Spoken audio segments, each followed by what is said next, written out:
This is a story that Lisa Cabrera recently did a couple days ago, and I said, I need to speak on this.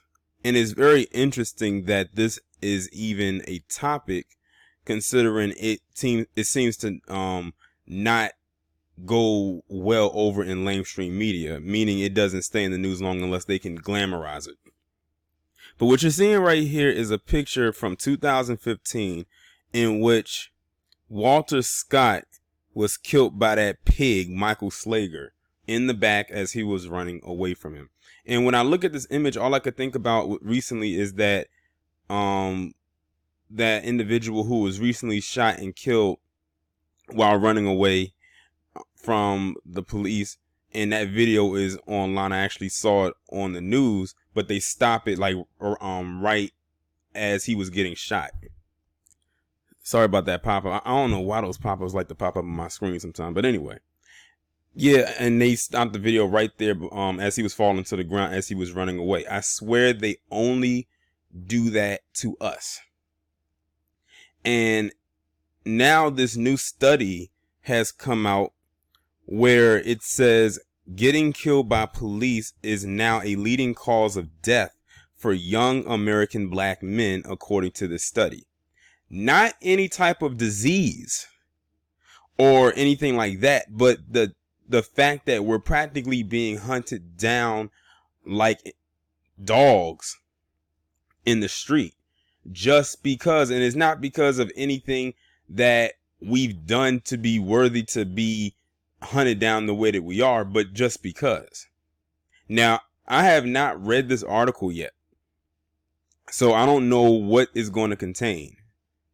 But hopefully it talks about something that is of relevance that can actually lead to as to why that is. Because the fact that this is now a leading cause and it's like up there with like common diseases that, you know, they say have plagued the black community for so long, that says a lot. Oh, and also it's interesting because, you know, the palm colored community loves to say that they're the ones that get taken out by the police more, yet there's no video to back up their claims. Like almost never, every time. It says, getting killed by police is a leading cause of death for young black men and boys in the U.S., a new study finds. Black men and boys are 2.5 times more likely than white men and boys to die during a police encounter, according to the study published this month in Proceedings of the National Academy of Sciences. Overall, about 1 in 1,000 black men and boys in the U.S. can expect to die at the hands of a police officer. That's scary when you think about it when you're reading this study.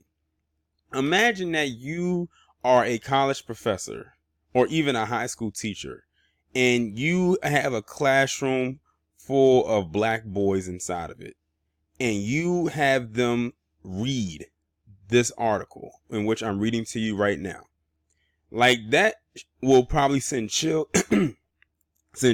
up and down their spine and literally probably leave their body feeling cold to know that at any moment it is possible that their time could be up. This is exactly why you find that a lot of black men and boys often get frantic when the police are around.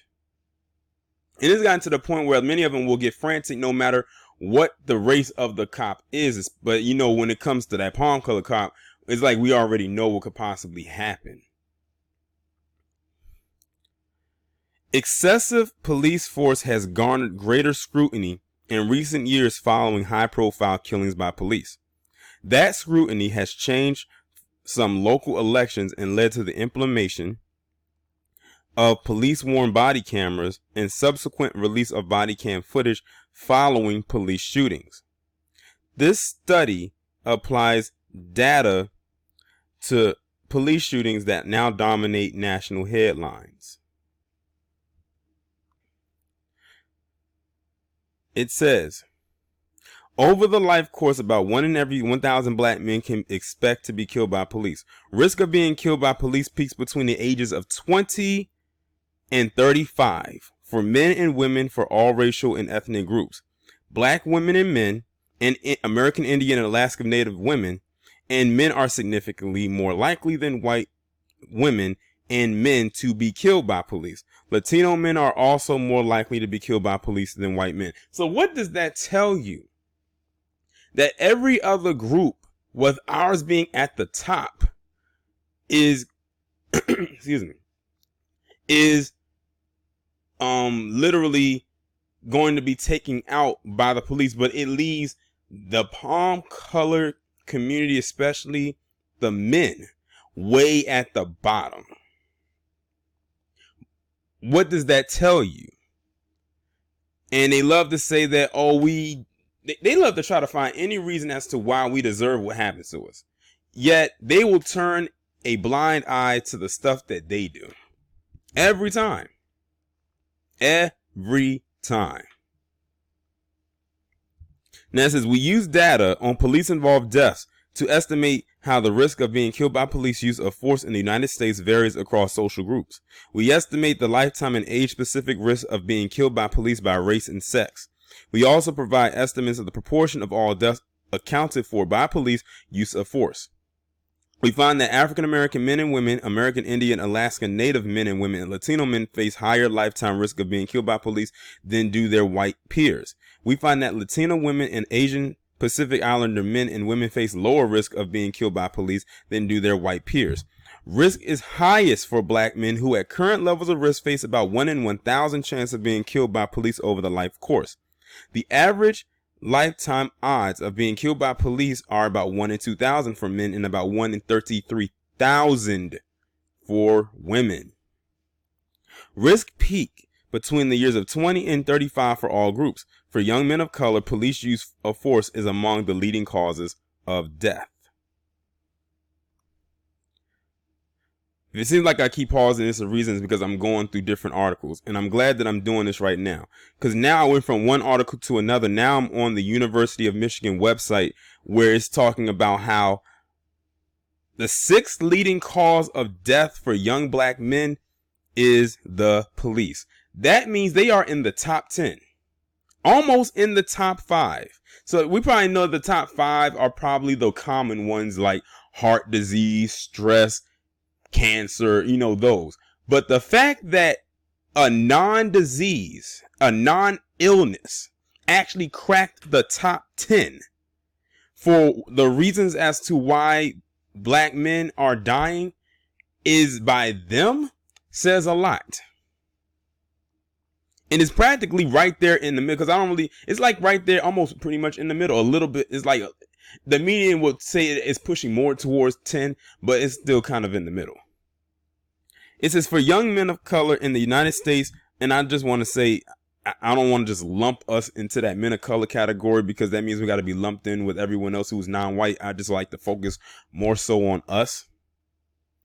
But it says, I would say for young black men in the United States, police use of force is among the leading cause of death, according to a study from the University of Michigan's Rutgers University and Washington universities. So this study is coming from 3 different universities from 3 different states. Coming from Michigan, because in Rutgers, which is in New Jersey, and Washington, which of course is in Washington, the state of Washington. Police use of force, which includes asphyxiation, which is pretty much strangulation, or suffocation, beating, a chemical agent, a medical emergency, a taser, or a gunshot, trails accidental death, suicide, other homicides, heart disease, and cancer as a leading cause of death for young black men, who have the highest risk of being killed by police. I want to see if Palm Color is going to try and refute that. They try to debunk everything else and usually don't bring any stats when they do it. About 100,000 black men and boys will be killed by police during their lives, while 39 white men and boys per 100,000 are killed by police. This means black men are 2.5 more times likely to be killed by police than white men. It's a striking number, said study co-author Michael Esposito, a postdoctoral researcher in the Survey Research Center at the UM Institute for Social Research. There have been arguments about how widespread of a problem this is. We didn't have a good estimate about whether it was a few cases that received a lot of media attention. This study shows us that police killings are deeply systematic, with race, gender, and age patterning this excess cause of death. That's a very interesting quote, or not so much quote, but statement that this person made. Let me read that again. He said, this study shows us that police killings are deeply systematic, with race, gender, and age patterning this excess cause of death. It's the reason why this information that I'm reading to you right now is not in mainstream media. And if they did put it in there, they'll find a way to spin it. The study uses data from a database called Fatal Encounters, a journalist-led effort to document deaths involving police. Deaths are gathered and categorized using new reports and public records. The researchers focused on deaths that involve police use of force, but did not consider other causes of death, such as vehicular collision, suicide, overdose, or a fall.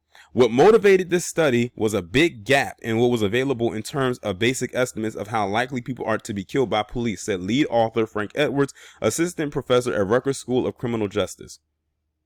The Bureau of Justice Statistics keeps a database on arrest-related deaths, but the database relies on self-reported incidents from police departments.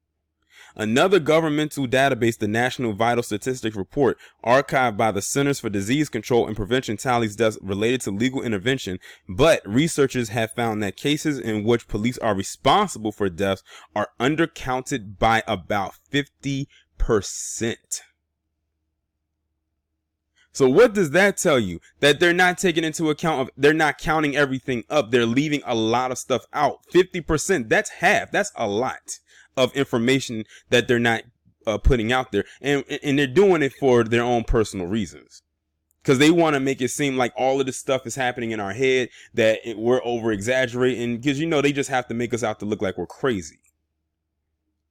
The study also shows that other minority groups are at high risk for death by police use of force, in particular American Indian, Alaska Native, which is 55 per 100,000, and Latino, which is 53 per 100,000 men and boys.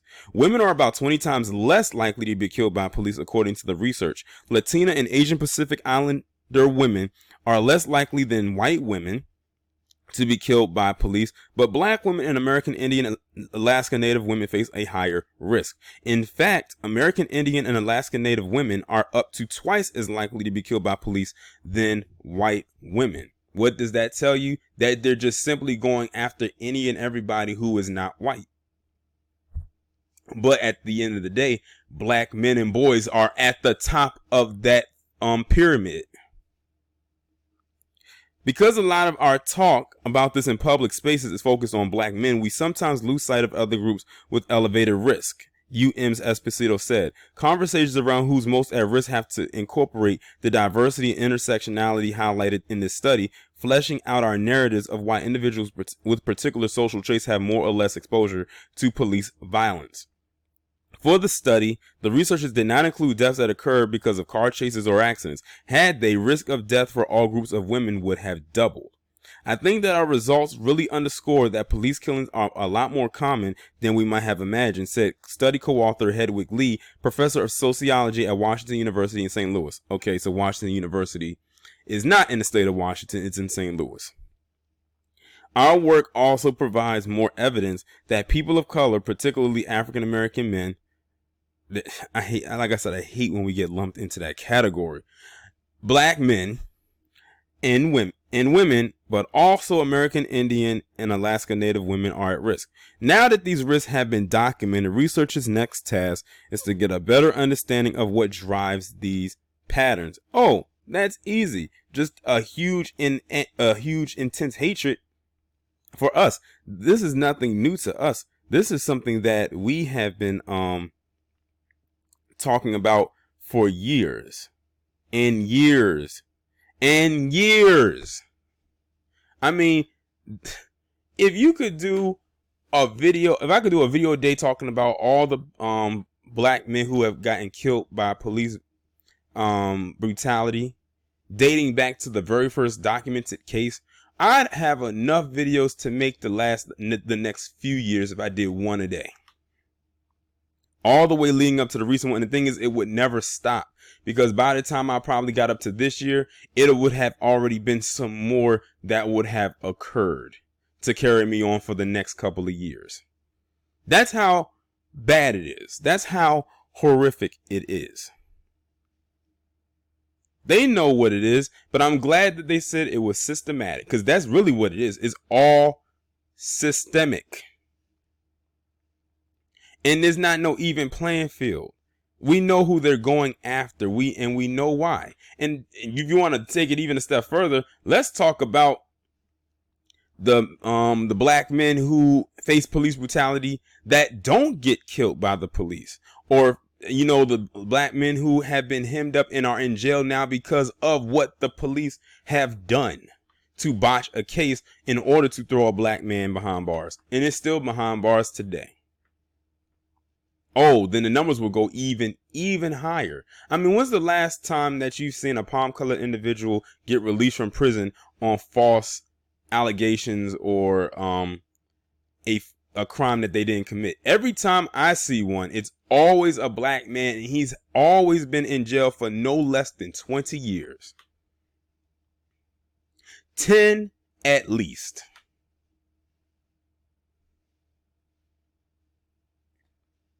Like I said, like they said, it's all systemic.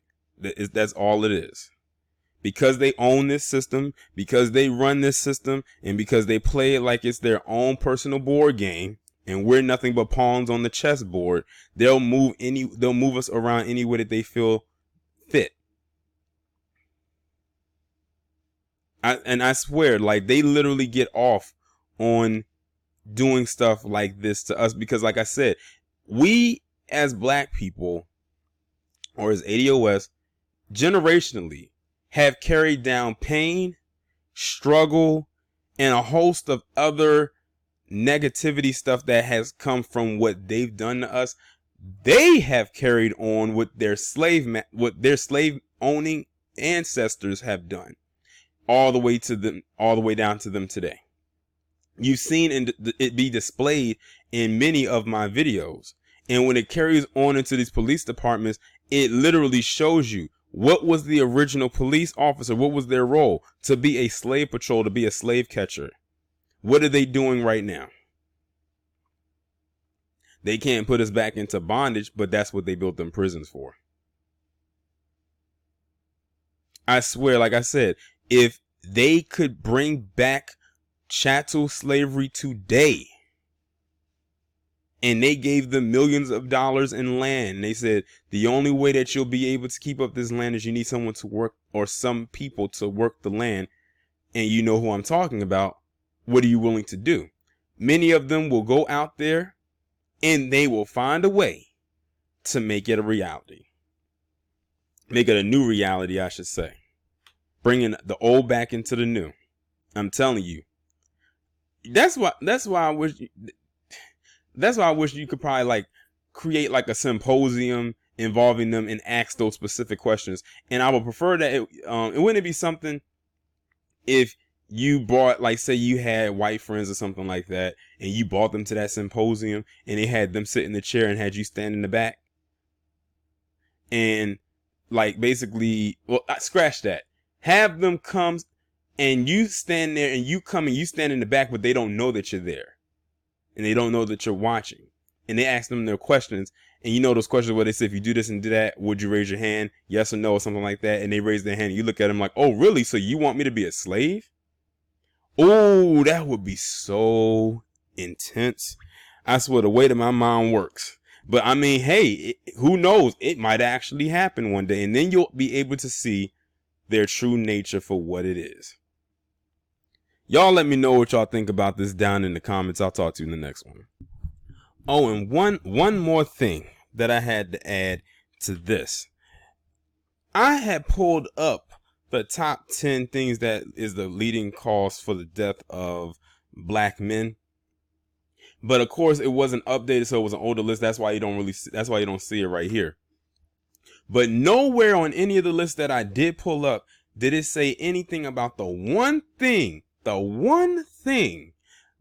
lamestream media, especially that palm colored media, loves to harp on, and their co-colonizing cohorts of coons love to speak on.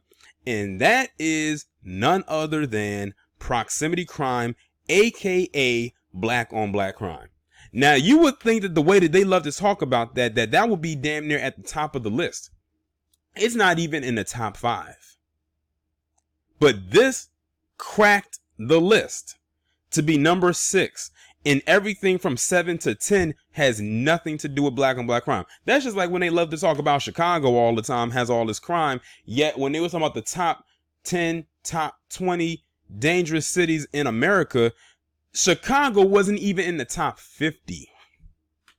So what does that tell you? That's why I call lamestream media by its proper name. I wish some of our people would stop buying into that crap and actually do the proper research when it comes to them talking about us, because y'all have to know that they love to inflate these stats, these so-called stats that don't exist. I just did a video talking about that toe-faced Larry Elder going at Donna, talking about that with the interracial crimes, that it's more black people that kill white people, and didn't produce one stat.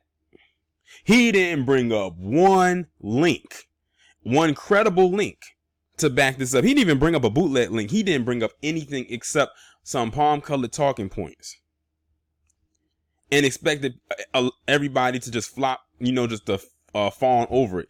His supporters did, who are most likely those MAGA hat wearers. But those of us with a functioning mind know what he put out there was a bunch of bullshit. Now, I wonder, will they talk about this? They probably won't. Like I said, it's a reason why a story like the one that I'm bringing to you right now is only regulated to the internet, because they do not want us to have the satisfactory of being right. They have to find a way to prove us wrong, to make it look like we don't know what the hell we're talking about.